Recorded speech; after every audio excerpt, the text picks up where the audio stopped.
ओम शांति। ओम शांति। ओम शांति। आज बाबा कह रहे हैं मीठे बच्चे बड़े बड़े स्थानों पर बड़े बड़े दुकान यानी सेंटर खोलो। दुकान बाबा किस लिए कह रहा है? इस दुकान से हम कितना माला माल हो रहे हैं। ऐसा दुकान और कहीं था क्या? दूसरे दुकानों में खरीदने भी जाते हैं तो अपना पैसा लगाते हैं और जिस चीज़ को खरीदते हैं उसे कम कीमत का ही चीज़ रहता है, लेकिन हमें ज़्यादा दामों में लेना पड़ता है। और यहाँ हम क्या दे रहे हैं और ले क्या रहे हैं? तो ऐसे, और वो दुकान को सजाने के लिए इतना खर्च करते हैं। तो इस दुकान से कि हम 21 जन्मों की कमाई करेंगे, उसको कितना बड़ा बना के रखना चाहिए। सेवा को बढ़ाने के लिए प्लान बनाओ, मीटिंग करो, विचार चलाओ। लगातार बाबा ये कह रहा है ना। प्रश्न है, स्थूल वंडर्स तो सब जानते हैं, लेकिन सबसे बड़ा वंडर कौन है जिसे तुम बच्चे ही जानते हो? वंडर मतलब आश्चर्यजनक चीज़ है ना। तो सबसे बड़ा आश्चर्य क्या है? अभी हम लोग 7 आश्चर्य स्थूल में कुछ चीज़ों को दिखाएं। स्थूल में जो कुछ बना हुआ चीज़ है, कोई कहीं मिस्र का पिरामिड है, हमारे ताजमहल को भी कुछ में लिया गया है ना। तो ये चीज़ें क्या है? आश्चर्यजनक चीज़ें। लेकिन सबसे बड़ा आश्चर्य क्या है? उससे भी बड़ा आश्चर्य क्या है? तो बाबा कहता है सबसे बड़ा वंडर तो यह है जो सर्व का सदगति दाता बाप स्वयं आकर पढ़ाते हैं। ये कहीं सुने थे? और कहीं कोई ईश्वरीय विश्वविद्यालय है क्या जहाँ ईश्वर स्वयं आकर पढ़ाता हो, जहाँ ईश्वर स्वयं संस्कार भरता हो? तो ये वंडरफुल बात बताने के लिए तुम्हें अपने अपने दुकानों का भवका करना पड़ता है, क्योंकि मनुष्य भवका यानी शो देखकर, भवका का मतलब होता है ना पूरा, क्या करते हैं, दुकान थी वो उसके लिए पूरा उसका सजाते हैं, उसमें कितना सारा मतलब लोग खींचे हुए हैं उसका शो देखकर। अभी देखते हैं दुकान में क्या चीज़ है नहीं है, लेकिन ऐसा शो कर देते हैं कि लोग खींचे हुए आते हैं। तो यहाँ भी बाबा कहता है समय के अनुसार हमें भी वो चीज़ करना पड़ेगा। तो सबसे अच्छा और बड़ा दुकान कैपिटल में होना चाहिए ताकि सब आकर समझे, है ना। बड़े बड़े शहरों में बाबा बोल रहा है। गीत है, मरना तेरी गली में, जीना तेरी गली में। ओम शांति। शिव भगवान वाच, शिव भगवान कह रहे हैं। रुद्र भगवानुवाच भी कहा जा सकता है क्योंकि शिव माला नहीं गाई जाती है। जो मनुष्य भक्ति मार्ग में बहुत फिरते हैं उसका नाम रखा हुआ है रुद्रमाला। तो बात एक ही है, परंतु राइट वे में शिव बाबा पढ़ाते हैं। वह नाम ही होना चाहिए, परंतु रुद्रमाला नाम चला आता है। रुद्र का नाम चला आता है और उसमें सभी आत्माएं बाबा के तैयार बच्चे आते हैं। तो वह भी समझना होता है, शिव और रुद्र में कोई फर्क नहीं है। बच्चों की बुद्धि में है कि हम अच्छी रीति पुरुषार्थ कर बाबा के माला में नज़दीक आ जाएं। यह दृष्टांत भी बताया जाता है। जैसे बच्चे दौड़ी लगाकर आते जाते हैं, निशान तक जाए, फिर लौट आकर टीचर के पास खड़े होते हैं। जब हम स्कूल में कभी मतलब ऐसे लौकिक में दौड़ लगाते हैं, प्रतियोगिता होता है, तो क्या करते हैं? दौड़ते हैं, फिर जाकर टीचर के पास आकर खड़े होते हैं जो जीत जाता है। तो तुम बच्चे भी जानते हो कि हमने 84 का चक्र लगाया। अभी पहले पहले जाकर माला में पिरोना है। वह है ह्यूमन स्टूडेंट की रेस, वो तो मानवीय जो दिख रहा है, और यह है रूहानी रेस, है ना। आत्माओं की दौड़ चल रही है। कितने जल्दी हम परफेक्ट बनते हैं, कितने जल्दी बाबा के करीब पहुंचते हैं। देखते हैं सेक्शन में कैसे बाबा, ठीक है सेक्शन में सभी आत्माएं बैठी है, लेकिन बाबा के करीब सब आत्माएं बैठी हैं क्या? सब आत्माओं का स्थान ऊपर से धीरे धीरे धीरे धीरे नीचे होता गया है ना। तो वह रेस तुम कर न कर सको। वो जो रूहानी लौकिक में दौड़ चल रहा है, बाबा कहते हैं वो रेस तुम नहीं कर सकते हो। यह तो है आत्माओं की बात। आत्मा तो बूढ़ी जवान व छोटी बड़ी होती नहीं, आत्मा तो एक ही है। आत्मा को ही अपने बाप को याद करना है, इसमें कोई तकलीफ की बात तो नहीं है। तकलीफ तो सारा कर चुके। तो भल पढ़ाई में ढीले भी हो जाए, परंतु इसमें क्या तकलीफ है? पढ़ाई हो सकता है कि पढ़ाई पढ़ने में आप ध्यान ना दें, बोले कि हमको नहीं, या हम पढ़े लिखे नहीं हैं, मेरा समझ कम है, लेकिन इतना तो समझ में आ गया है कि परमात्मा को याद करना है, उसके स्वरूप को जान गए, इसमें कोई दिक्कत है क्या? तो याद करने में कोई तकलीफ नहीं, सभी आत्माएं भाई भाई हैं। तो उस रेस में जवान तेज दौड़ेंगे, यहाँ तो वह बात नहीं है ना। यहाँ आत्मा बूढ़ी जवान या बच्चा नहीं है क्या? आत्मा बूढ़ी जवान बच्चा तो नहीं होती है, उसका ऑर्गन्स बड़ा छोटा होता है। और वहाँ ऑर्गन्स द्वारा रेस हो रहा है, तो वहाँ जवान और बूढ़े को रेस करवा देंगे तो जवान जीत जाएगा। लेकिन यहाँ आत्मा रेस कर रही है और यहाँ सबको मार्जिन मिला हुआ है। यहाँ कोई छोटा बच्चा हो, जवान हो, बूढ़ा हो, कोई भी आगे जा सकता है जितना बाबा को याद करेंगे। और याद करने में उम्र का क्या लेना देना। तो यहाँ तो वह बात नहीं, तुम बच्चों की रेस है रुद्रमाला में पिरोने की, है ना। बाबा जो रुद्रमाला तैयार कर रहा है उसमें पिरोने की। बुद्धि में है कि हम आत्माओं का भी झाड़ है, क्योंकि शिव की माला में सभी आत्माएं आ जाती हैं, क्योंकि शिव के सभी बच्चे हैं। रुद्र माला, यही फर्क है, शिव और रुद्र में कोई फर्क नहीं है। लेकिन रुद्र माला जो तैयार अभी हो रहा है उसमें सभी बच्चे तो नहीं आएंगे। तो रुद्र द्वारा यहाँ जो इस अविनाशी रुद्र गीता ज्ञान यज्ञ द्वारा जो बच्चे तैयार हो रहे हैं वो उस रुद्रमाला में पिरोए जाते हैं। तो बुद्धि में है कि हम आत्माओं का भी झाड़ है, वह है शिव बाबा की सब मनुष्य मात्र की माला। ऐसे नहीं कि सिर्फ 108 या 16,108 की माला है, नहीं, जो भी मनुष्य मात्र है सबकी माला है। शिव की माला में सब आ जाते हैं, शिव के सारे बच्चे। तो बच्चे समझते हैं कि नंबरवार हर एक अपने अपने धर्म में जाकर विराजमान होंगे, जो फिर कल्प कल्प उसी जगह पर ही आते रहेंगे। सेक्शन में इधर उधर चेंजिंग होगा ही नहीं। जहाँ जो अपने स्थान पर बैठे हैं अपने समय पर उतरेंगे, और जब जाएंगे फिर अपने समय पर ही उतरे, और फिर जाकर अपने अपने सेक्शन पर ही बैठेंगे। ऐसे नहीं कि ये उसके जगह बैठ जाएगा, वो उसके जगह बैठ जाएगा। यानी कुछ चीज़ें हैं जो ऑटोमेटिकली हो रही है ना। तो यह भी वंडर है ना, दुनिया इन बातों को नहीं जानती है। तुम्हारे में भी जो विशाल बुद्धि वाले हैं वह इन बातों को समझ सकते हैं, सभी नहीं समझेंगे। बच्चों की बुद्धि में यही ख्याल रहना चाहिए कि हम सबको रास्ता कैसे बताएं। लगता है ना कि सबको कैसे रास्ता बताएं, कैसे सब तक ये ज्ञान पहुंचाएं। तो यह है विष्णु की माला। शुरू से लेकर सीजरा शुरू होता है, टाल टालियाँ सब है ना, वहाँ भी छोटी छोटी आत्माएं रहती है। जिस तरह एक वृक्ष में छोटी छोटी टाल टालियाँ हैं, उसी तरह बिल्कुल ह्यूमन जो वृक्ष दिखाया गया है, कल्प वृक्ष ना, बिल्कुल उसी तरह दिखाया गया कि कैसे धीरे धीरे ये वृक्ष विस्तार को पाता है और एकदम एक विशाल वट वृक्ष के समान हो जाता है। यहाँ है मनुष्य, फिर सब आत्माएं एक्यूरेट वहाँ खड़ी होंगी आत्मा रूप में। तो यह वंडरफुल बातें हैं। मनुष्य यह स्थूल वंडर सब देखते हैं, परंतु वह तो कुछ भी नहीं है, वो तो मनुष्यों ने बनाया है ना। आश्चर्यजनक कुछ चीज़ें बना दी है जिसको पूरी दुनिया में और वैसा कहीं नहीं है, एक ही है, तो लोग उसको एक महान आश्चर्य का नाम दे देते हैं। लेकिन इससे बड़ा आश्चर्य, कितने बड़े बड़े आश्चर्य हैं जो बाबा ने रचे। आज तक स्वर्ग कोई रच सका है क्या? और स्वर्ग से बड़ा आश्चर्य तो कुछ है ही नहीं। तो यह कितना वंडर है जो सर्व का सदगति दाता परमपिता परमात्मा आकर पढ़ाते हैं। तुमको यह सब पॉइंट्स भी धारण करनी है। मूल बात है ही गीता के भगवान की, इस पर जीत पाई तो बस, है ना। अभी हम लोग जब ज्ञान देने गए थे सब बोले क्या कृष्ण, हम लोग राधे राधे, सब एक ही चीज कर रहे थे, राधे राधे। लेकिन सच में राधे कृष्ण को प्रेम जो करते हैं वो कृष्ण का बायोग्राफी जानना जरूर चाहेंगे। सच में जो प्रेम करते हैं, लेकिन एक जिद होता है हम बस है और हम बस उसको प्यार करते हैं, वो झूठा प्यार है। जो सच में प्रेम करते हैं ना वो सुनेंगे कि वही कृष्ण की आत्मा अंतिम जन्म में, क्योंकि कृष्ण जन्म मरण में आते हैं, ये तो मानेंगे ना। जन्म भी उन्होंने लिया, मृत्यु भी पाई, उनका विवाह भी हुआ, वो खान पान, मतलब एक मनुष्य की तरह सब कुछ उन्होंने किया। तो मृत्यु भी पाएंगे, और जब मृत्यु पाएंगे तो पुनर्जन्म में तो आएंगे ही। हर आत्मा जन्म पुनर्जन्म में आती ही है, तो वो भी आएंगे।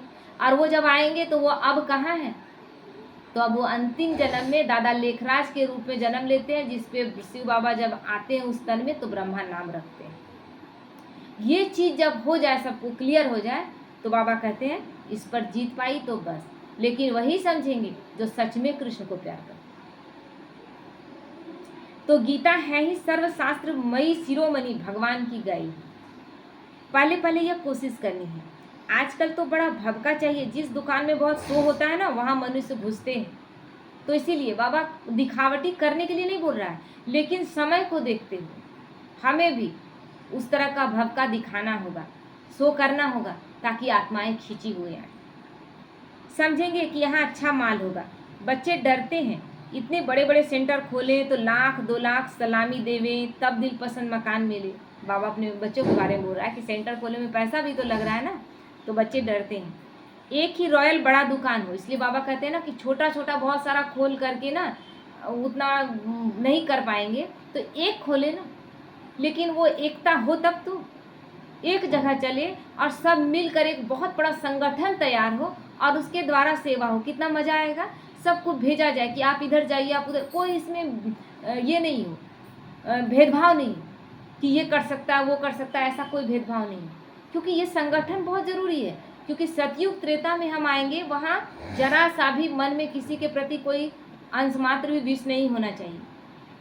तो यहाँ से हम कैसे उस तरह का लेकर जाएंगे? अगर यहाँ हम संगठन में ही डर रहे हैं कि हम संगठन बनाएंगे तो दिक्कत हो जाएगा, हमारा बट जाएगा कुछ भी, तो वहाँ पर कैसे रहेंगे? सबको तो एक साथ मिलजुल कर रहना है। तो इसीलिए बाबा कहते हैं एक ही रॉयल बड़ा दुकान है। बड़े दुकान बड़े बड़े शहरों में ही निकलते हैं, तो बड़े बड़े शहरों में ही बाबा कह रहा है करने के लिए। तुम्हारा सबसे बड़ा दुकान निकलना चाहिए कैपिटल में, क्योंकि ज़्यादा लोग रहते भी हैं और ज़्यादा लोग जाते आते भी हैं। तो बच्चों को विचार सागर मंथन करना चाहिए कि सेवा कैसे बढ़े। बड़ा दुकान निकालेंगे तो बड़े बड़े आदमी आएंगे, जैसा देखते हैं। क्योंकि आदमी क्या, बड़े बड़े लोगों के बारे में भगवान भेदभाव नहीं कर रहा है। ये नहीं कर रहा है कि आप छोटा सा गीता पाठशाला खोलें तो उसका कोई वैल्यू नहीं है। लेकिन लोग क्या हैं, अभी जैसे कि कोई नेता आया तो बोला कि इतना छोटा सा बाबा का कमरा है, लेकिन वो बोकारो जाएगा, बोकारो देखा कि नहीं वहाँ बहुत बड़ा सेंटर है, तो वो वहाँ गया क्योंकि उसको वहाँ पर लगा अपने हिसाब से कि मैं एक नेता हूँ तो मुझे वहाँ पर अच्छा लगेगा जाने आने में। यहाँ तो एक छोटा सा पार्सल है, वो उनका सोच है ना।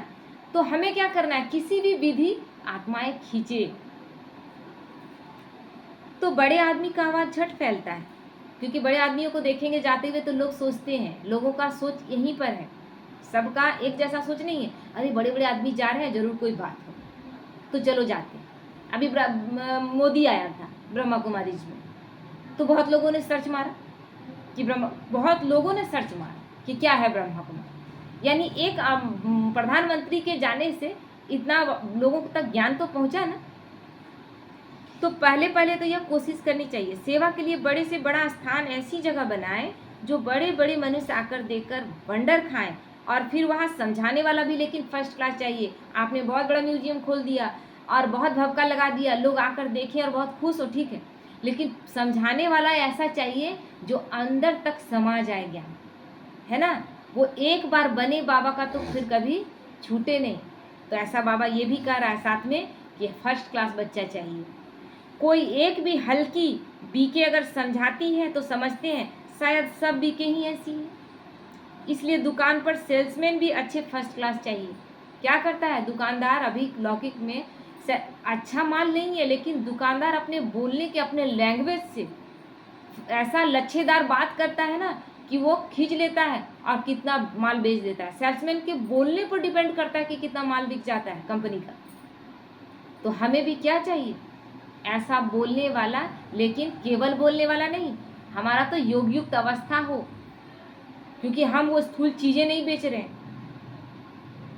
तो हमें आत्मिक स्वरूप में स्थित होकर एकदम फर्स्ट क्लास स्थिति में ये फर्स्ट क्लास काम करना है। तो यह भी धंधा है ना, धंधा ही तो है। बाप कहते हैं हिम्मते बच्चे मददे बाप दादा। बच्चे अगर हिम्मत करेंगे तो बाबा मदद नहीं करेगा। बाबा तो कहता है कि बच्चे में एक कदम तो बढ़ा, मैं 1000 कदम से तुम्हारे साथ हूँ। वह अविनाशी धन तो कोई काम नहीं आएगा, लेकर जाएंगे क्या। हमको तो अपनी अविनाशी कमाई करनी है, इसमें बहुतों का कल्याण होगा, जैसे इस ब्रह्मा ने भी किया। फिर कोई भूखे थोड़े ही मरते हैं, सब उन्होंने लगा दिया, कुछ नहीं सोचा। छोटा सा पोता था लेकिन कुछ नहीं सोचे, भरा पूरा परिवार था, सब कुछ लगा दिए, क्या भूखों मरे। ऐसा विश्वास था और इतना पावरफुल संकल्प था कि जहाँ पर कभी एक परीक्षा ऐसा था कि एक रोटी, सबको एक रोटी पर भी गुजारा करना पड़ा, लेकिन आज एक साथ 30,000 लोगों का खाना बन रहा है। वो उन लोगों का संकल्प था, उनकी त्याग तपस्या थी। तो तुम भी खाते हो, यह भी खाते। यहाँ जो खान पान मिलता है वह और कहीं नहीं मिलता। मिलता है कहीं, गुणगान करते हैं ना मधुबन से आने के बाद। तो यह सब कुछ बच्चों का ही तो है। बच्चों को अपनी राजाई स्थापन करनी है, इसमें बड़ी विशाल बुद्धि चाहिए। अपनी राजाई स्थापन करने के लिए हमें देखना है कि मैं राजा हूँ तो मुझे कैसे कैसे बच्चे चाहिए। जब मैं राजा बनूंगा तो मेरी प्रजा कैसी होनी चाहिए, मेरे राज परिवार में बच्चे कैसे होने चाहिए, है ना। पूरा एक जो परिवार रचते वो कैसा होना चाहिए। जब ऐसा मेरा सोच होगा तो मेरी पावरफुल स्थिति में हम वैसा रचना रचेंगे। ये नहीं कि बस हो गया, ज्ञान दे दिए, बात खत्म, तो फिर वैसे ही तो मिलेंगे नाते रिश्तेदार। तो इसीलिए बाबा कहते हैं कैपिटल में नाम निकला तो सब समझ जाएंगे, कहेंगे बरोबर यह तो सच बतलाती है, विश्व का मालिक तो भगवान ही बनाएगा।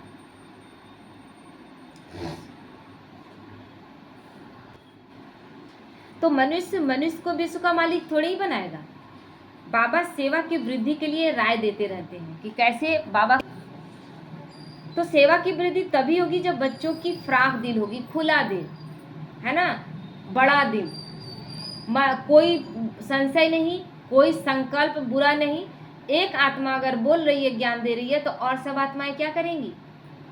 पावरफुल योग आत्माएं, ताकि खींची हुई बाबा के ज्ञान को सुने, क्योंकि हर वक्त सेवा है।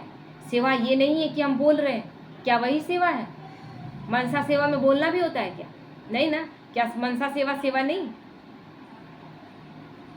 तो इसीलिए बाबा कहते हैं जो भी कार्य करते हो फ्राक दिली से करो।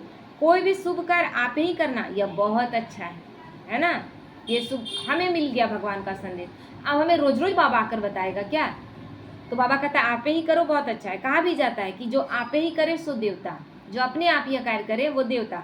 अब कहने से करे वह मनुष्य, कहने से भी ना करे डॉट डॉट डॉट वो अपने आप समझ ले, है ना। उसके लिए बाबा शब्दों का यूज नहीं किया है, अपने आप समझ ले। बाबा तो दाता है, बाबा थोड़े ही किसी को कहेंगे कि यह करो, इस कार्य में इतना लगाओ, नहीं। बाबा ने समझाया है बड़े बड़े राजाओं का हाथ कभी बंद नहीं रहता, राजाएं हमेशा दाता होते हैं। बाबा राय देते हैं क्या क्या जाकर करना चाहिए। खबरदारी भी बहुत चाहिए, माया पर जीत पानी है, बहुत उच्च पद है ना, ऐसे ही नहीं मिल जाएगा। एक छोटा सा पोस्ट अपने ही परिवार में देखिए, एक छोटा सा क्लर्क भी अभी बनने के लिए बहुत पापड़ बेलने पड़ते हैं, और यहाँ देवी देवता बनना है, अभी बन जाएंगे क्या? पिछाड़ी में रिजल्ट निकलती है, फिर जो बहुत मार्क्स से पास होते हैं उनको खुशी भी होती है। पिछाड़ी में साक्षात्कार तो सबको होंगे ना। हम कैसा अभी चल रहे हैं, हमको किसी साक्षात्कार का जरूरत नहीं है। मैं अभी कैसा चल रही हूँ उसके अनुसार मेरा भाग्य तैयार हो रहा है, और भविष्य में हम कैसा पद पाएंगे ये मेरी स्थिति दर्शाती है। अगर 2400 घंटे मेरी स्थिति पावरफुल है, मैं मस्त हूँ एकदम, बाबा कहता है अलमस्त नहीं होना, मस्त रहना, है ना। तो मस्त हूँ, हमेशा प्रसन्न हूँ, तो हम अपना भाग्य खुद लिख रहे हैं कि मेरा भाग्य बहुत अच्छा है, मेरा पोस्ट बहुत ऊंचा है। इसके लिए कोई आकर नहीं बताएगा। परंतु उस समय क्या कर सकेंगे? अगर लास्ट में साक्षात्कार होगा, फर्स्ट आपका पद पोजीशन दिखाई देगा, आपने तो किया नहीं था पुरुषार्थ। आप पद पोजीशन अगर नीचा दिखाया जाए तो आप परेशान होंगे, लेकिन आपको ये पछतावा होगा कि मैंने नहीं किया। किसी ने मेरा पद पोजीशन भेदभाव कर दिया क्या? नहीं, मैंने ढंग से पुरुषार्थ नहीं किया, नहीं मिला। तकदीर में है जो है वही मिलता है, क्योंकि तदबीर बाबा ने बता दिया था। तकदीर में नहीं था तो हमने पुरुषार्थ नहीं किया। तो पुरुषार्थ की बात अलग है। बाप बच्चों को समझाते हैं विशाल बुद्धि बनो, है ना। अभी तुम धर्मात्माएं बनते हो, दुनिया में धर्मात्मा तो बहुत होकर गए हैं ना, बहुत उन्हों का नामाचार होता है, फलाना बहुत धर्मात्मा मनुष्य था। कोई कोई तो पैसे इकट्ठे करते अचानक मर जाते, फिर ट्रस्टी बनते हैं। कोई बच्चा भी नालायक होता है तो फिर ट्रस्टी करते हैं। गुरु अभी जो जितने सन्यासी लोग भी हैं तो क्या करते हैं, दान पुण्य आता है वो पैसे जमा कर करके रखते हैं, शरीर छोड़ देंगे, उसके बाद जो लोग हैं वो उसमें आएंगे। अब अच्छे हैं तो ठीक है, और नहीं अच्छे हैं तो फिर क्या करेंगे? गलत मिसयूज करेंगे। जैसे लौकिक में भी अगर बच्चा सही नहीं निकला तो आपका क्या करेगा? पैसा नहीं ढंग से यूज करेगा, इसलिए ट्रस्ट में दे देते हैं। तो इस समय तो यह है ही पाप आत्माओं की दुनिया। बड़े बड़े गुरुओं आदि को दान करते हैं। जैसे कश्मीर का महाराजा था, विल करके गया कि आर्य समाजियों को मिले, है ना। उन्होंने सब कुछ आर्य समाजियों को दान अर्थ दे दिया, उनका धर्म वृद्धि को पाए इसलिए दिया। तो अभी तुमको क्या करना है? किस धर्म को वृद्धि में लाना है? किस धर्म को वृद्धि में लाना है? इस यज्ञ में हमें लगा देते हैं तो आदि सनातन देवी देवता धर्म की स्थापना होगी। तो आदि सनातन देवी देवता धर्म ही है। तो यह भी किसी को पता नहीं, पता है? अभी तो हम कहाँ कहाँ कितने सारे समाज, आर्य समाजी, कितने सारे समाज में बटे हुए, कितने सारे सत्संगों में बटे हुए, कितने सारे गुरु हैं, कितने सारे प्रवचन देने वाले हैं, और सब जगह पैसा लगा रहे हैं। ये भी नहीं समझ रहे हैं कि पैसे का क्या यूज हो रहा है। कितने सारे बाबाओं के पास पैसा लगा रहे हैं, वो बड़े बड़े होटल रेस्टोरेंट बना रहे हैं, मेरा पैसा का सही यूज हो रहा है। मंदिरों में हम दान कर रहे हैं, पंडित जी अपना घर बड़ा बड़ा बना रहे हैं, ये हमारा कौन सा यूज हो रहा है, पैसा सही ढंग से यूज हो रहा है। लेकिन यहाँ जब हम लगा रहे हैं तो सब ये नए धर्म की स्थापना में, और वो भी आदि देवी देवता सनातन धर्म की स्थापना में लग रहा है। एक बाबा कहता है एक का पदम गुना यहाँ कमाई, तो किसी को पता नहीं तो कहीं भी लगा रहे हैं और सोच रहे हैं कि लगा तो रहे हैं ना, लेकिन वो अल्पकाल की प्राप्ति और यहाँ सदा काल के लिए प्राप्ति हो जाती है। तो अभी तुम फिर से स्थापन कर रहे हो, ब्रह्मा द्वारा स्थापना। तो अब बच्चों को एक की ही याद में रहना चाहिए। तुम याद के बल से ही सारे सृष्टि को पवित्र बनाते हो, क्योंकि तुम्हारे लिए तो पवित्र सृष्टि चाहिए ना। देवी देवता पवित्र सृष्टि में ही रह सकते हैं। जहाँ पवित्रता नहीं वहाँ देवी देवताओं का वास, वो पैर भी नहीं धरते। तो इनको आग लगने से पवित्र बनती है।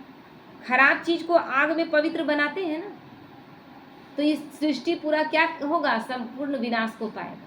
संपूर्ण में मतलब सारी गलत चीजें सब कुछ स्वाहा हो जाएंगी, एक तरफ स्थापना एक तरफ विनाश। तो इसमें सब अपवित्र वस्तु पढ़कर फिर अच्छी होकर निकलेगी, है ना। हम सब बच्चे इस योग अग्नि में जलकर भस्म हो रहे हैं। क्या जलकर भस्म हो रहा है, मेरे अंदर की सारी बुराई, और हम पूरा कंचन काया बनकर निकल रहे हैं।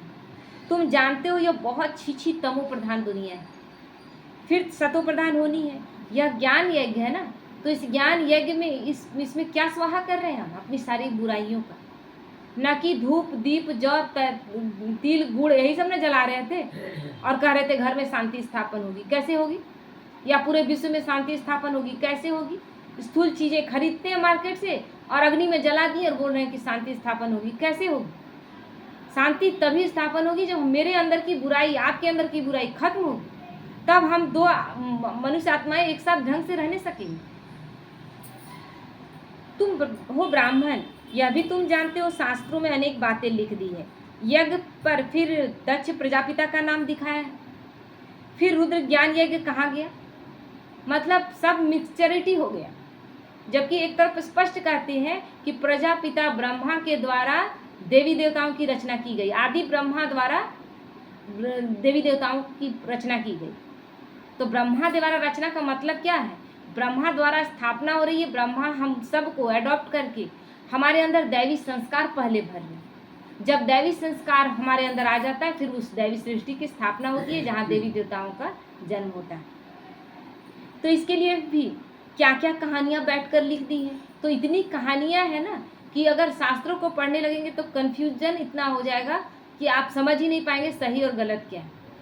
लेकिन बाबा का ज्ञान हमें क्या करता है, विश्राम दे रहा है, समझ भी और अब रेस्ट भी मिल रहा है कि चलो इतना दिमाग दौड़ाना नहीं है, एकदम बहुत सरल और सहज। तो यज्ञ का वर्णन कायदेशीर है ही नहीं, बाप ही आकर सब कुछ समझाते हैं। उस यज्ञ के बारे में कितनी तरह की बातें लिख दी है। ब्रह्मा और शंकर की लड़ाई हो जाती है, फिर ब्रह्मा दक्ष प्रजापिता उन्हीं को बोला गया, उनका सिर काट दिया जाता है, बकरे का सिर लगा दिया जाता है, कितना सारा कंफ्यूजन। तो बाबा कहते हैं बाप ही आकर सब कुछ समझाते हैं। अभी तुम बच्चों ने ज्ञान यज्ञ रचा है श्रीमत से, तो यह है ज्ञान यज्ञ। और फिर विद्यालय भी हो जाता है, ईश्वरीय विश्वविद्यालय, जहाँ भगवान स्वयं आकर पढ़ाते हैं। ज्ञान और यज्ञ दोनों अक्षर अलग अलग है ना। पहले हमें ज्ञान मिलता है कि हमें करना क्या है। जब ज्ञान मिल जाता है कि हम कौन है और हमारा पिता कौन है, तब हमारे अंदर जो बुराई आई थी तब उसका हमें ज्ञान होता है। अभी तक हम मान रहे थे कि हम बुरे हैं। जब हमें पता चला कि मैं आत्मा हूँ और परमात्मा की संतान हूँ, तब अपने अज्ञानता का, तब अपनी बुराइयों का ध्यान आया। और जब अपनी बुराइयों का ध्यान आया तब योग, और योग में उस अग्नि में जला देते हैं, इस यज्ञ में सब कुछ स्वाहा कर देते हैं, सारी गंदी चीज़ों को। तो यज्ञ में आहुति डालनी है ना। ज्ञान सागर बाप ही आकर यज्ञ रचते हैं। यह बड़ा भारी यज्ञ है, इससे बड़ा यज्ञ नहीं, जिसमें सारी पुरानी दुनिया को स्वाहा होना है, पुराने संस्कारों का स्वाहा होना है। तो बच्चों को सेवा का प्लान बनाना है। भल गाँवों आदि में भी सेवा करो, गांव में जाकर, गांव देहात में कहीं भी जाकर सेवा करो। तुमको बहुत कहते हैं गरीबों को यह ज्ञान देना चाहिए, सिर्फ राय देते हैं, खुद कोई काम नहीं करते, है ना। बाबा कहते हैं कि सिर्फ राय देते हैं, खुद काम नहीं करते, सर्विस नहीं करते, तो सिर्फ राय देते हैं कि ऐसे करो बहुत अच्छा है, परंतु हमको फुर्सत नहीं है। नॉलेज बहुत अच्छी है, सबको यह नॉलेज मिलनी चाहिए। अपने को बड़ा आदमी, तुमको छोटा आदमी समझते हैं लोग। कहते हैं ना कि आप लोग कीजिए, बहुत अच्छा ज्ञान है, लेकिन अपने करना नहीं चाहते। कल का भी मुरली में था ना, बहुत लोग आएंगे कहेंगे कि बहुत अच्छा है, अभी भी कह रहे हैं हाँ यह भी बहुत अच्छे हैं, लेकिन यही है, ये बात अभी आया ही नहीं है, इसीलिए केवल राय देंगे। तुमको बहुत खबरदार रहना है। उस पढ़ाई के साथ फिर यह पढ़ाई भी मिलती है। पढ़ाई से बातचीत करने का अक्ल आ जाता है कि कैसे बात करना है किसी के साथ, मैनर्स अच्छे हो जाते हैं। अनपढ़ तो जैसे भुट्टू होते हैं बाबा कहते हैं भुट्टू होते हैं, अनपढ़ को अक्ल नहीं कि कैसे किसी से बात करना चाहिए। यहाँ अनपढ़े का मतलब वो नहीं है, बहुत लोग पढ़ लिख कर भी अनपढ़ जैसा बात करते हैं। तो कैसे बात करनी चाहिए, अकल ही नहीं। बड़े आदमी को हमेशा आप कह के बात करनी होती है। बाबा सिखा रहा है मैनर्स, कि जैसे तैसे किसी से नहीं बात करना है। आप बात से, आप मन के संकल्पों से, आप अपने चेहरे से, अपने वाइब्रेशन से लोगों को खींचेंगे।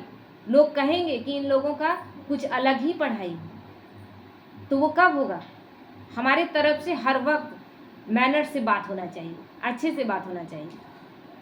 यहाँ तो कोई कोई ऐसे भी है जो पति को भी तुम कह देंगी। आप अक्षर रॉयल है ना। छोटे छोटे बच्चों को भी आप कहकर इसलिए बोला जाता है आप, ताकि वो आप कहना सीखें। तो बड़े आदमी को आप कहेंगे। तो बाबा पहले पहले राय देते हैं कि दिल्ली जो परिस्तान थी, फिर से इसे परिस्तान बनाना है। तो दिल्ली में सबको संदेश देना चाहिए, एडवर्टाइजमेंट बहुत अच्छी करनी है। क्यों, एक छोटा सा साबुन का भी देखिए कितना एडवर्टाइजमेंट हो रहा है। एक कोई सीरियल देखने बैठिए, पिक्चर देखने बैठिए, आप सर दर्द हो जाएगा एडवर्टाइजमेंट देखकर, है ना। और हमें क्या नहीं करना चाहिए, हम क्या इतना बड़ा कार्य करें और बाबा का एडवर्टाइजमेंट नहीं होना चाहिए। जैसा समय है उसके अनुसार चलना होगा ना। टॉपिक्स भी बताते रहते हैं। टॉपिक की लिस्ट बनाओ, फिर लिखते जाओ। विश्व में शांति कैसे हो सकती है, आकर समझो। 21 जन्मों के लिए निरोगी कैसे बन सकते हो, ये आकर समझो। जब ये लिखेंगे, आज लोग बड़े परेशान हैं, केवल इतना लिख दीजिए कि यहाँ आकर तनाव मुक्त जीवन कैसे करना है वो सीखिए, बस लोग आना शुरू कर देंगे। क्योंकि हर कोई तनाव में, हर कोई टेंशनाइज। तो ऐसी खुशी की बातें लिखी हुई हो बड़े बड़े अक्षरों में, ताकि दूर दूर तक लोग आकर पढ़ें और सोचे क्या होता है। एक बार तो खींचेगा ना कि कैसे निरोगी बना जा सकता है। हर एक, सब कोई मान कर बैठा हुआ है कि हर एक रोगी है, और रोगी होना एकदम नेचुरल बात है। सारी चीज़ों को, सारी गलत चीज़ों को नेचुरल मानकर बैठे हुए हैं, और वो हाँ पढ़ेंगे कि यहाँ निरोगी बनाया जाता है, तो आएंगे कि नहीं आएंगे। 21 जन्मों के लिए निरोगी, सतयुगी डबल सिरताज आकर बनो, ऐसे लिख देना है। सतयुगी अक्षर तो सब में डालो, बाबा कहते हैं सतयुगी अक्षर सब में डालो, ये खींचेगा। सुंदर सुंदर अक्षर हो तो मनुष्य देखकर खुश हो। घर में भी ऐसे बोर्ड चित्र आदि लगे हुए हैं। अपना धंधा आदि भल करो, ऐसा थोड़ी बाबा बोल रहा है कि धंधा नहीं करो, बिजनेस करना छोड़ दो या नौकरी करना छोड़ दो। लेकिन अपने घरों में एक तख्ती लगा दें, और अगर कोई खींचा हुआ कभी आए और आप सेवा करें, तो ये ऐसा नहीं हो सकता है क्या? हो सकता है ना। साथ साथ सेवा भी करते रहो। धंधे में सारा दिन थोड़े ही रहना होता है, क्या दिन भर आप धंधा ही करते हैं? ऊपर से सिर्फ देखभाल करनी होती है, बाकी काम असिस्टेंट मैनेजर चलाते हैं ना। तो कोई सेठ लोग फ्रागदिल होते हैं तो असिस्टेंट को अच्छा पगार मजदूरी देकर भी गद्दी पर बिठा देते हैं। यह तो बेहद की सेवा है, और सब है हद की सेवा। तो इस बेहद की सेवा में कितनी विशाल बुद्धि होनी चाहिए। हम विश्व पर जीत पाते हैं, काल पर भी हम जीत पाकर अमर बन जाते हैं। ऐसी ऐसी लिखत देकर आएंगे और समझने की कोशिश करेंगे। वो ऐसा लिखत देख करके कि यहाँ ऐसा होता है, जहाँ कहते हैं कि अमर हो जाएंगे, जबकि सबकी अकाले मृत्यु हुई पड़ी है, और अभी ये लोग लिख रहे हैं कि अमर हो जाएंगे। तो एक बार तो आएंगे ना, और जहाँ एक बार आएंगे तो बस लपक लेना है, यानी अपने सुंदर वाइब्रेशन से, बाबा के सुंदर ज्ञान से उसको बाबा का बच्चा बना देना है। तो अमर लोक का मालिक तुम कैसे बन सकते हो, आकर समझो। बहुत टॉपिक्स निकल सकती, तुम किसी को विश्व का मालिक बना सकते हो। वहां दुख का नामो निशान नहीं रहता। बच्चों को कितनी खुशी होनी चाहिए, बाबा हमको फिर क्या से क्या बनाने आए हैं। बच्चे जानते हैं पुरानी सृष्टि से नई बननी है और मौत भी सामने खड़ा है। ये आप सबको दिख भी रहा है। और जो लोग नहीं भी सुन रहे हैं ना, वो लोग भी बोल रहे हैं। जो बाबा का ज्ञान नहीं भी सुने, बोले नहीं बहुत दुनिया भी लग रहा है कि अब नहीं टिकेगी। अब तो देखने से ऐसा ही लग रहा है। तो देखते हो कि लड़ाई लगती रहती है। बाबा कहते हैं कि तुम देख भी रहे हो कि लड़ाई लगती रहती है। तो बाबा कहते हैं ये छोटे छोटे ट्रेलर, भारत पाकिस्तान जब अलग ही हुआ था तो इतना भयानक दृश्य था कि उसी समय लोगों को लगने लगा था कि क्या विनाश हो जाएगा, क्योंकि इतने लोग मारे गए थे। और अभी भी जो दूसरे देशों में के साथ हो रहा है छिटपुट युद्ध जो चल रहा है, वो अगर विस्तार में होने लगे, हर देश एक दूसरे के साथ उलझ जाए तो कैसी स्थिति हो। कल्पना कर सकते हैं ना, कल्पना कर सकते हैं ना। और केवल ये भगवान का ही है कि एक टाइम बचा हुआ है, नहीं तो सबके पास बॉम्ब्स हैं एक से बढ़कर एक। और कहाँ से इतना पेशेंस है कि अभी भी लोग पेशेंस में हैं और हमला किसी ने नहीं किया इतना बड़ा, क्योंकि कार्य उसका चल रहा है। कार्य उसका चल रहा है, उसका भी एक समय निश्चित है। तो तुम तो अच्छी रीति जानते हो, बाप बहुत प्यार से कहते हैं, मीठे बच्चों विश्व की बादशाही तुम्हारे लिए है। तुम विश्व के मालिक थे, भारत में तुमने अथाह सुख देखे, वहाँ रावण राज ही नहीं। तो इतनी खुशी चाहिए, बच्चों को आपस में मिलकर राय निकालनी चाहिए कि कैसे सेवा करनी है। अखबारों में डालना चाहिए। दिल्ली में भी एरोप्लेन से पर्चे गिरा है ना। हम लोग कहते हैं ना कि लोगों को ज्ञान देते हैं, लोग सुनते नहीं। बाबा क्यों कह देता है एरोप्लेन से पर्चे गिरा दो, पर्चों से लोग जान जाए कि भगवान आया हुआ है ना। हमने गिरा दिया, जितने लोग तक पहुंचा। उलाहना किसी का नहीं आना चाहिए कि भगवान आया और मुझे पता नहीं चला। तो ये संकल्प हम ना चलाएं कि हम ज्ञान दिए और पता नहीं क्यों ज्ञान टच नहीं हो रहा है। हमें सब तक एक अच्छे वाइब्रेशन से, एक अच्छी सोच के साथ, एक विश्व कल्याण की भावना के साथ, एक इस भावना के साथ कि हम परमात्मा का कार्य कर रहे हैं और सबके दुख दूर करने का कार्य कर रहे हैं। बस हम साक्षी होकर बहुत अच्छे से कार्य करें। वो अगला तैयार हो रहा है कि नहीं हो रहा है, वो उसकी तकलीफ। वो कल को उलाहना नहीं देगा कि भगवान आया और मुझे पता नहीं चला। ये उलाहना जब भी मिलेगा, भगवान अपने पर दोष नहीं लेंगे, हम बच्चों पर दोष लगेंगे कि हमने अच्छे से सेवाएं नहीं की। तो बाबा कहते हैं एरोप्लेन से पर्चे गिरा, निमंत्रण देते हैं, खर्चा कोई बहुत थोड़ी ही लगता है। बड़ा ऑफिसर समझ जाए तो फ्री भी ये कर सकते हैं। ऐसे ऐसे को ज्ञान में लाना है ना कि वो आत्माएं सहयोगी कम से कम बने। तो बाबा राय देते हैं, जैसे कलकत्ता है, वहाँ चौरंगी में फर्स्ट क्लास एक ही बड़ा दुकान हो रॉयल, तो बहुत ग्राहक आएंगे। बाबा देखिए, बाबा तो दे दिया था, राय दे दिया था। कलकत्ता में मेट्रो सिटीज में कैसे सेवा करनी है, बाबा ने राय दे दिया था। बच्चे अब जैसे कर, मद्रास बॉम्बे बड़े बड़े शहरों में बड़ा बड़ा दुकान है भी, तो बाबा बिजनेसमैन भी तो है ना। तुमसे कखपन पाई पैसे लेकर एक्सचेंज में क्या देता हूँ, इसलिए गाया जाता है रहमदिल, क्योंकि हमसे वो क्या ले रहा है, हमारी सारी बुराइयां ले रहा है।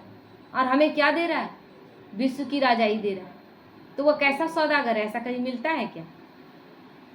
तो इसीलिए रहमदिल गाया जाता है। कौड़ी से हीरे जैसा बनाने वाला मनुष्य को देवता बनाने वाला। बलिहारी एक बाप की, बाप ना होता तो तुम्हारी क्या महिमा होती कुछ।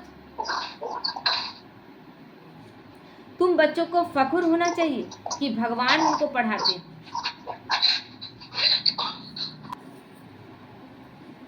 तो तुम बच्चों को फख्र होना चाहिए कि भगवान हमको पढ़ाते हैं। नशा रहता है ना। तो एम ऑब्जेक्ट नर से नारायण बनने की सामने खड़ी है। पहले पहले जिन्होंने अव्यभिचारी भक्ति शुरू की है, वही आकर उच्च पद पाने का पुरुषार्थ करेंगे। अव्यभिचारी भक्ति यानी केवल एक शिव की भक्ति। तो बाबा कितनी अच्छी अच्छी पॉइंट समझाते हैं बच्चों को, लेकिन भूल जाती है। तब बाबा कहते हैं कि पॉइंट्स को लिखो, पॉइंट्स को रिपीट करो, पॉइंट्स पर चिंतन करो, ताकि पॉइंट्स भूले नहीं।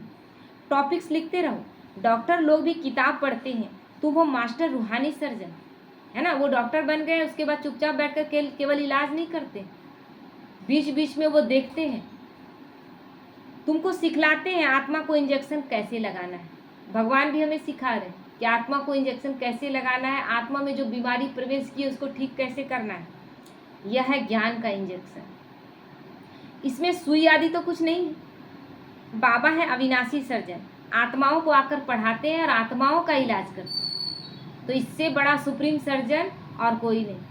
क्योंकि शरीर का तो इलाज देख रहे हैं ना, पथरी का भी इलाज हो जा रहा है, आपका कैंसर का भी इलाज हो रहा है। फिर डॉक्टर कह रहा है कि हम गारंटी नहीं लेते हैं फिर से हो जाएगा, वो गारंटी नहीं ले रहा है।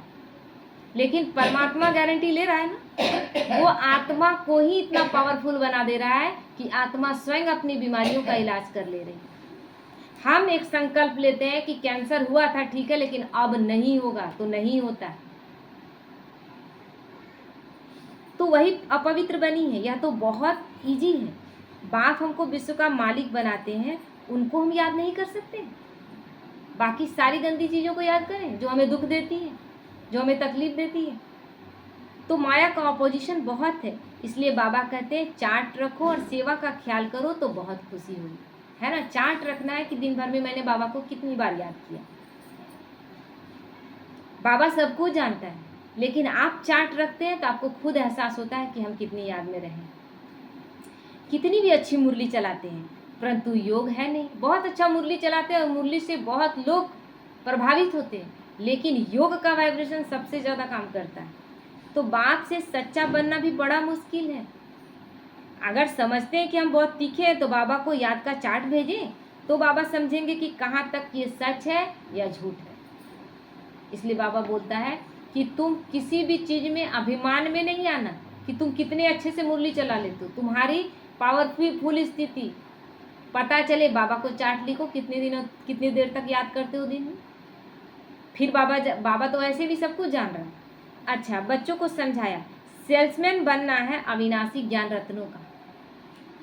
ऐसे मतलब हमें रोज रोज भाषण को ऐसे तैयार करना है कि कैसे आत्माओं को हम उनके अंदर का कन्फ्यूजन निकाल कर भक्ति से ज्ञान मार्ग में ला सकते। भक्ति के आडंबरों से निकलकर वो ज्ञान मार्ग में आए, क्योंकि ज्ञान मार्ग में आते ही दुख दूर होगा और वो सच्चा ज्ञान पा करके उनके सारे दुख भी दूर होंगे और भविष्य में राजाई भी पाएंगे। यही हमारा है ना, हमारा तो यही लक्ष्य है। अच्छा, मीठे मीठे सीखी लदे बच्चों प्रति माता पिता बाप दादा का याद प्यार और गुड मॉर्निंग। रूहानी बाप की रूहानी बच्चों को नमस्ते। हम रूहानी बच्चों की रूहानी माता पिता बाप दादा को याद प्यार गुड मॉर्निंग और नमस्ते।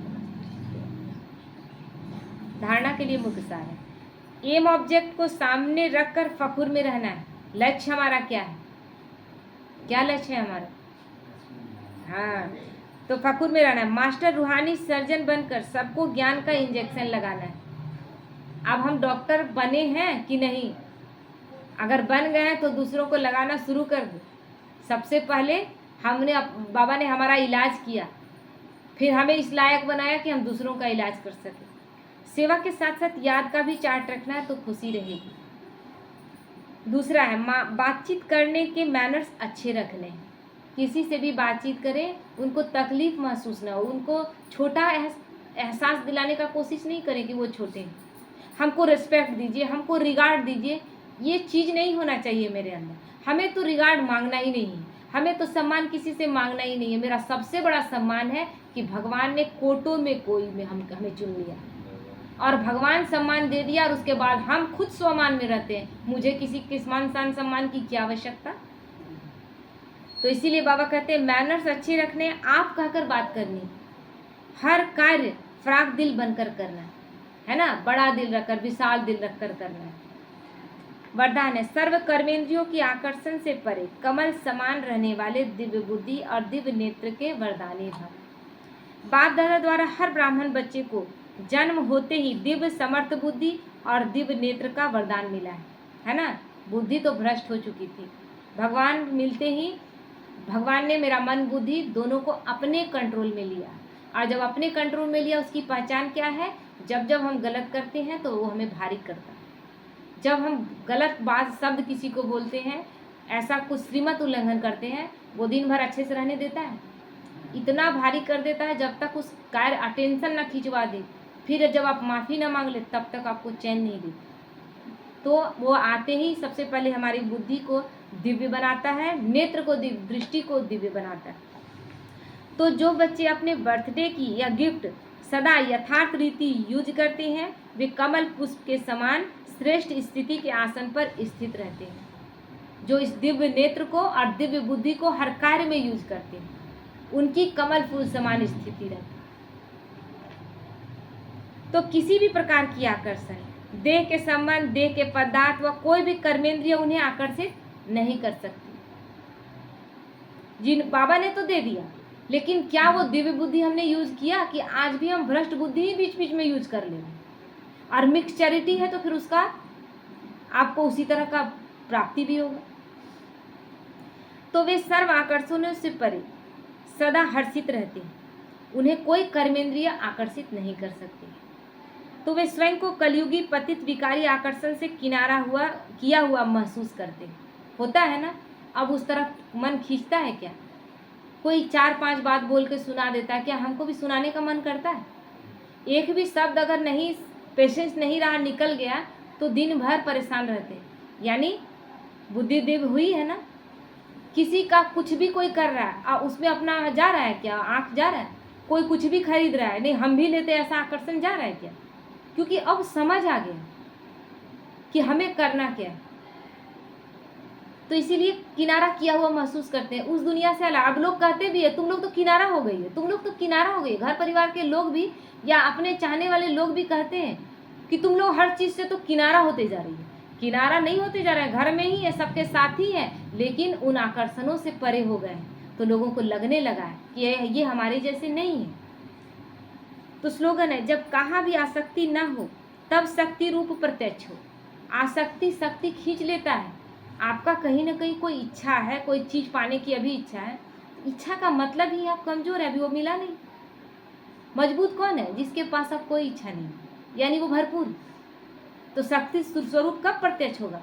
जब मेरे अंदर की सारी इच्छाएं, आसक्ति, सब कुछ समाप्त हो जाए। हमें किसी देहधारी के लिए ऐसा नहीं लगे कि उसके बिना हम नहीं रह सकेंगे। हमें किसी वस्तु वैभव के लिए न लगे कि ये मेरा है, इसके बिना हम नहीं रह सकेंगे। कोई चीज़ का आसक्ति न रह जाए, है ना। मुझे वो मिला है, मुझे कुबेर का खजाना मिला है, और उसके बाद हम कौड़ियों के लिए अभी भी दौड़ लगा रहे हैं, तो यानी हम उस कुबेर के खजाने को नहीं ले पाए। अव्यक्त इशारा, अपने श्रेष्ठ संकल्प द्वारा अन्य आत्माओं के व्यर्थ संकल्पों व विकल्पों की बहती हुई बाढ़ से और अपनी शक्ति से अल्प समय में किनारा करके दिखाओ, है ना। क्योंकि हर आत्मा जो बाबा का बच्चा नहीं बनी है, उनके अंदर बहुत संकल्प विकल्प चल रहे हैं। जो स्थिति है ना, तो सूरज भाई नहीं बोले कि हर दूसरे तीसरे आदमी को दिखाई देगा कि वो डिप्रेशन में है, क्योंकि बहुत व्यर्थ और नेगेटिव सबके अंदर चल रहा है। वैसी स्थिति में हमें अपने श्रेष्ठ संकल्पों द्वारा उस अपने मतलब उन सब आत्माओं से किनारा करके आपको रखना है, नहीं तो वो वाइब्रेशन हमें भी खींच लेंगे। वो व्यर्थ और नेगेटिव की तरह हम भी उसी में बह ना जाए। तो हमें इसलिए तो बाबा कह रहा है कि बच्चे हर वक्त कंबाइंड रहो, नहीं तो कब उस बाढ़ में बह जाएंगे पता भी नहीं चलेगा। तो व्यर्थ संकल्प शुद्ध संकल्पों में परिवर्तित कर दो। एक स्थान पर होते हुए भी अनेक आत्माओं पर आपके श्रेष्ठ संकल्प और दिव्य नजर का प्रभाव पड़े। क्योंकि हमें उन आत्माओं को जो जिनके अंदर इतना सारा व्यर्थ चल रहा है ना, उनको निकालना भी है। हमें अपने आप को सेफ भी रखना है और उन्हें निकालना भी है। तो कितनी रिस्पॉन्सिबिलिटी है हमारी। तो इसीलिए हमें अपने संकल्पों की चेकिंग, अभी बाबा बार बार चला रहा है ना, हर वक्त श्रेष्ठ संकल्प, और यही संकल्पों का खजाना हमें भी सेफ रखेगा। और हमारे द्वारा जो अन्य आत्माएं इस संकल्पों द्वारा निकलेंगी बाहर, उसका पुण्य का खाता भी हमारा जोड़ेगा कि नहीं, है ना। इसीलिए अपने संकल्पों पर ध्यान रखें, हर वक्त श्रेष्ठ संकल्प और पवित्र संकल्प। ओम शांति।